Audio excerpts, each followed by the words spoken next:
नमस्कार, आप देख रहे हैं उत्तराखंड का number 1 digital channel Uttarakhand live news. मैं हूं आपके साथ अंजलि। चलिए रुक करते हैं खबरों की ओर। देहरादून के आईएसबीटी के करीब चंद्रमणि चौक पर बड़ी दुर्घटना घट गई, जिसमें कई लोग घायल हो गए। समय लगभग 11:20 चंद्रमणि चौक पर एक दुर्घटनाग्रस्त हो गई।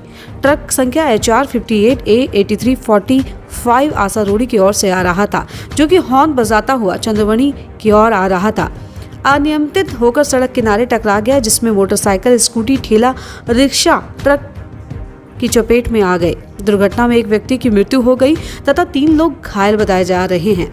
आपको बता दें कि इस प्रकार की घटनाएं लगातार घट रही हैं। आए दिन किसी न किसी को चोटिल होना पड़ रहा है और कभी तो लोगों को अपनी जान से हाथ धोना पड़ रहा है। आपको बता दें कि उत्तराखंड लाइव न्यूज पर कुछ दिन पहले भी इस प्रकार की खबर दिखाई थी कि यहाँ पर आए दिन घटनाएं किस प्रकार से घट रही हैं। आखिर इसमें इन लोगों का क्या कसूर है? शासन प्रशासन क्यों इस मामले को गंभीर रूप से नहीं लेता? क्योंकि यह दुर्घटनाएं केवल आज की नहीं, काफी समय से चलती आ रही हैं। आपको बता दें कि मौजूद नगर निगम के पार्षदों ने भी बताया कि आए दिन यहां पर दुर्घटनाएं घट रही हैं और ब्रेक फेल का नाम देकर मामले को शांत कर दिया जाता है। शासन क्यों नहीं इस मामले को गंभीर रूप से लेता? साथ ही उन्होंने बताया कि आसारोड़ी चेकपोस्ट से चंद्रमणि तक कोई भी स्ट्रिक्ट लाइट नहीं है। सोचने की बात तो यह है कि यह घटना दिन की है, तो आप सोच सकते हैं कि इस क्षेत्र में यहाँ पर कुछ किलोमीटर की दूरी पर लाइटें नहीं हैं, तो आप सब अंदाजा लगा सकते हैं कि यहाँ पर रात की क्या स्थिति बनी रहती है। उन्होंने बताया कि MDD और नगर निगम में आपस में ही नहीं बन रही है, जिसकी वजह से यहाँ पर सालों से अंधेरा पड़ा है। बड़े अफसोस की बात है कि यहाँ इस प्रकार की घटनाएं हो रही हैं। आपको बता दें कि दिनेश उम्र 45 वर्ष, निवासी सुंदरपुर थाना बिहारीगढ़, उषा थापा निवासी अमर भारती चंद्रमणि 46 वर्ष, दोनों घायल रूप से इंद्रेश अस्पताल में भर्ती हैं। अशोक कंडवाल पुत्र गोरखपुर प्रेमनगर देहरादून का रहने वाला है, जिसकी उम्र 58 वर्ष है, जो कि वालमेट में भर्ती है। आपको बता दें कि जो मृतक है, जिसकी तस्दीक नहीं हो पा रही है, जिसका प्रयास किया जा रहा है, यह व्यक्ति कौन है? ये अभी सूचना आई थी, एक ट्रक है, ये शायद अभी प्रथम दृष्टया ऐसा लग रहा है कि इसके ब्रेक फेल हुए हैं। बाकी जो भी टेक्निकल चीज़ें होगी वो अभी जांच में आएंगी। उसके द्वारा सड़क पे जो थे इसमें एक हादसा हुआ है, 3 लोग घायल हैं और एक की जो है मृत्यु हो चुकी है।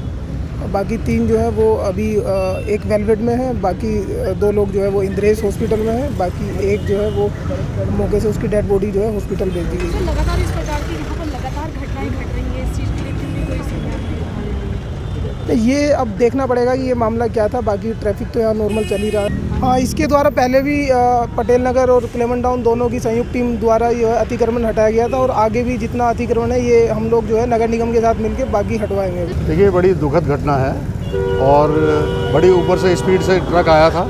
यहाँ पर एक चाय की दुकान थी और एक दवाखाना था, एक इनका बना हुआ, उसमें ये हुआ, जिसमें एक का तो डेथ हो गई है और अभी कुछ लोगों को घायल बताया जा रहा है। एक को बड़े मुश्किल से ट्रक हाइड्रा वाला मंगा के जब ट्रक के नीचे से निकाला गया तो उसकी डेथ हो चुकी थी। और ये जिस तरह से अभी पहले महोबे वाला में भी एक बस का एक्सीडेंट हुआ था, ऊपर से स्पीड से आते हैं। और मेरा तो मानना है इस ट्रक में तो ये ओवरलोड का मामला है, क्योंकि RTO ने कोई इस बात का संज्ञान नहीं लेता।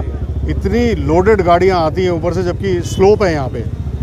और इस घटना को देखते हुए अगर अब भी RTO नहीं जागा और इस पर नज़र नहीं रखी लोडेड गाड़ियों पर, ओवरलोड इतना हो रखा है कि जनता कैसे बचेगी? क्योंकि ड्राइवर उस पर कंट्रोल ही नहीं कर पाता जब उससे बेकाबू होती है गाड़ी। ब्रेक फेल तो होंगे ही जब गाड़ी में इतने लोड होता है। लोड के कारण तो जो ड्राइवर है उसको कंट्रोल ही नहीं कर पाता। आज ये जो घटना हुई है, इतनी दुखद घटना है, अभी इसमें पता नहीं और कितने लोगों की जान जाएगी। एक तो अभी मौके पे ट्रक से नीचे से निकाला गया, जो वो तो बिल्कुल ही मर गया था। आगे पीछे देखिए गाड़ियों की क्या हालत है। गाड़ियों को देखकर लगता है कि बहुत लोगों की दुर्घटना हुई है यहाँ पर। और लगभग ये 3.5 साल से लाइटें बंद हैं यहाँ पर, आसारोड़ी से लेकर ये चंद्रमणि चौक तक, क्योंकि MDDA ने और नगर निगम ने इस लाइट की समस्या को फुटबॉल बना रखा है। अगर नगर निगम से बात करी जाती है, वो कहते हैं उन्होंने अभी हमें हैंड ओवर नहीं किया, और उनसे बात की जाती है तो वो कहते हैं कि हमारे पास अब बजट नहीं है इसका ठीक करने का।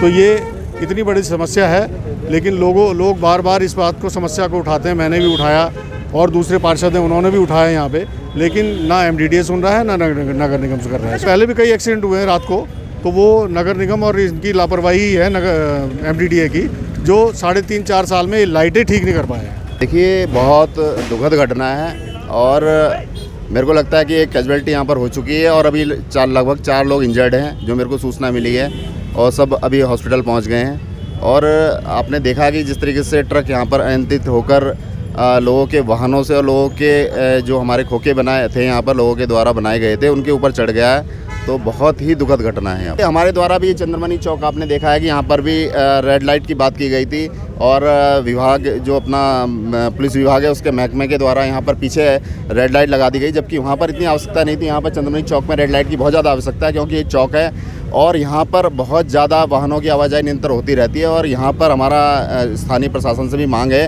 कि यहाँ पर रेड लाइट लगाई जाए ताकि यहाँ से व्यवस्था को नियंत्रित किया जा सके। देखिए, हमारे द्वारा नगर निगम में लगातार मांग की गई है इसकी कि यहाँ पर जो लाइटें लगाई गई थी उसको सही तरीके से व्यवस्थित की जाए, पर नगर निगम ये कहता है कि यहाँ पर MDDA द्वारा ये लाइट लगाई गई थी। MDDA ये कहता है कि अब हमने नगर निगम को हस्तांतरित कर दिया। तो इन दोनों विभागों के में ये सारा पेच फंसा पड़ा है यहाँ पर लाइटों की। बिल्कुल, मेरे को लगता है अतिक्रमण, देखो, प्रशासन के द्वारा कई बार यहाँ से हटाए गए, लोगों को हिदायत भी दी गई थी कि यहाँ से जो अपने अवैध खोखे यहाँ पर है उसको हटाया जाए।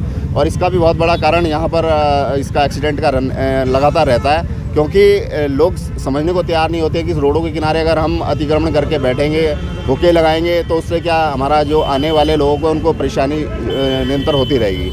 अभी के लिए फिलहाल इतना ही काफी। बने रहिए उत्तराखंड लाइव न्यूज के साथ।